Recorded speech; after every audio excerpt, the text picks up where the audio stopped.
Good afternoon, ladies and gentlemen. My name is Devin Dinsmore, and today I'll be teaching you how to perform a golf swing.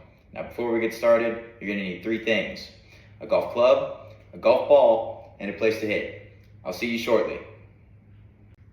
Okay, now that we have our first three tools set up, it's time to begin with the setup of the golf swing. First, we're going to begin by stepping behind the golf ball and picking out a target area in front of us, but not a fine point, because it's a lot harder to hit a golf ball at a fine point rather than giving yourself some leeway. Once we pick out the target area, let's say it's between the left post and the light switch, we're going to step up to the golf ball and choose a point 1 to 2 feet in front of it that aligns with the target from the end point of the golf ball. We're going to step up with our feet together and have our club in our non-dominant hand, which for me is my right hand, but it's also my lead hand. We're going to make sure the club face, which is this flat part right here with the grooves, we're going to make sure that is perpendicular to the golf ball. Make sure it's perpendicular with our spot, which leads to our target area. Once we have that set up, we're going to glance at our target area, make sure our shoulders and hips are square. Then we're going to separate our feet, glance again to make sure we're still square in our setup. Then I'm going to grab the club with my second hand, my dominant hand, and place it beneath my right hand. And now we're ready to begin our pre-shot routine. Now that we know how to set up to the golf ball, we're going to begin to talk about the pre-shot routine that I like to use when I'm golfing. So let's get back into our setup stance with our hips and shoulders square, feet spread apart, gripped correctly. Now what I like to do is very simple. All I try to do for muscle memory purposes is glance at the target first, make sure I'm still aligned correctly. Then I take the club back to knee height. This allows for muscle memory to kick in a lot easier when you're actually doing the swing. You return the club back to the ball, make sure you're still square, and now we can begin our actual swing. Now that we know how to set up to the golf ball and we have a good pre-shot routine, it's time to begin the actual swing. Now, the first part of the actual swing is called the backswing. So what we're going to do, set up to the golf ball, properly align, do our pre-shot routine. Now, the muscle memory that I was talking about is going to kick in right here. And it's very important to never take your eye off the golf ball for the entire swing. We're going to take our club straight back at knee height, which is exactly what we were doing before. But now, we're going to continue to swing and rotate our hips and shoulders in sync at the same time. As we continue to rotate back, you got to keep your eye on the ball the entire time. Once we're at the top of the swing, I'm not sure if you can see, but my club head behind my head is pointing towards my target. I'm going to do this in real time so it looks a lot easier.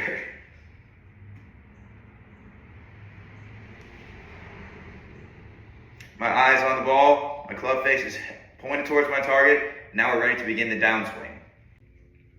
Now that we've gotten to the top of the golf swing, let's begin the downswing. So, we start from this point. Now, one of the key things that I'm about to tell you is a lot of the reason why a lot of golfers tend to shank the ball and slice it, which is the last thing you want to do. As you can see my wrist right now, a lot of golfers typically hold their wrist like this. It's going to cause you to slice across the ball, which for me means the ball is going to go straight that way. What you're going to want to do is what I call rolling your wrist down. So you're going to take the club up to the top of the swing like so. Now my wrist, my non-dominant hand is going to roll towards my back like so. Now, once this is done, we can actually begin the downswing, and we're going to do that by slowly rotating our hips and shoulders in sync and coming down through the ball. Now, during the downswing, it's very important to notice that my back elbow is making contact with my ribs. This not only allows me to generate more power, because I can hold the club back further as I continue my swing forward, but once we get to contact with the ball, this is where the elbow can release, which is what I'll talk about next, as in the follow-through and contact. All right, now we're on the last steps of the golf swing. We've gone all the way from the setup to the pre-shot routine, to the backswing, to the top of the swing, the beginning of the downswing, and now we're going to make contact with the actual ball. So we left off with my elbow being in contact with my ribs right here, and I continue turning forward. As this happens, my ankle is like so, and I'm able to compress the ball into the floor like this. It's going to look like this. Take it up, drop the wrist, turn, ribs. I'm compressing the ball downwards. Now, once we do this, I'm going to do it in slow motion. We're going to continue to push through the ball. You're going to follow through towards your target. This is very important. As you continue to follow through towards your target, you'll notice that my back heel begins to turn, which is perfectly normal. Your hips and shoulders are going to continue to turn. And now as we continue to follow through, you want your swing to end up looking like this.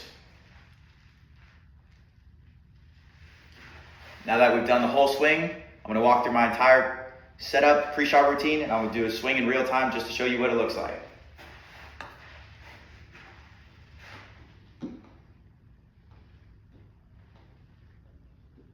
So, stand behind the ball, pick out the target area, pick out the spot in front of you. Step up to the ball with the feet together, club in your non-dominant hand.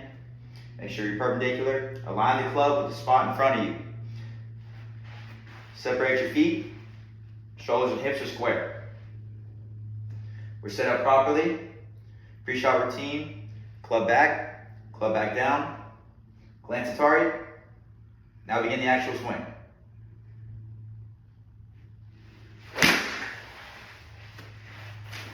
Now just like that, my swing might be a little unorthodox, but those are the basics to a half decent golf swing, and I hope I can help y'all in y'all's golf game. And now this requires an insane amount of repetition. Golf is one of the most mentally challenging and physically demanding sports that there is out there, but I hope this video helps everyone that watches. Thank y'all.